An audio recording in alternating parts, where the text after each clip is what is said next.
হায় আল্লাহ, এ কি ভূমিকম্প হচ্ছে! চল টমি, পালা পালা, ঘর ভেঙে পড়েছে। এ কি, আমাদের ঘরটা ভেঙে পড়ে গেল! ও মা, এখন কোথায় যাব? ভূমিকম্পতে সব ধ্বংস হয়ে গেল। হা হা হা, দেখ গরিব গরিব, ঘর ভেঙে গেছে গরিব।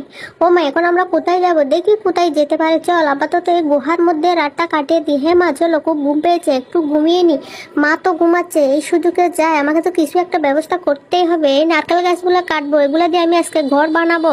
এই তো কাটা তো হয়ে গেছে, এবার যাই এগুলোকে সুন্দর করে ফিনিশিং করে আমি একটা ঘর তৈরি করব। এই তো আমার ঘর তৈরির কাজ শুরু হয়ে গেছে। ওয়াও, ঘর হয়ে গেছে, এবার রং করে নি। এবারে ওই অকেজো জিনিসগুলা দিয়ে আমাকে তো একটা সৌর বিদ্যুৎ চালাতে হবে, তাই না? এগুলা দিয়ে আমি কাজে লাগাবো। এই তো আমার সৌর বিদ্যুৎ সেটিং হয়ে গেছে। এবার যাই, মাকে ডেকে নিয়ে আসি। ঘরে সব কিছু সাজিয়ে ফেললাম সুন্দর করে। ও মা, দেখো, আসো আসো, কত সুন্দর করে আমরা ঘর বানিয়েছি। এ কি শোনা জাদু, এত সুন্দর ঘর, তুই আমাকে সারপ্রাইজ দিলি। হ্যাঁ মা, চলো, মা ছেলে বসে আমরা এখানে চিংড়ি বাজা খাই। হ্যাঁ হ্যাঁ, চলো চলো। কি রে, এই ফকিন্নির এত টাকা পেলো কি করে?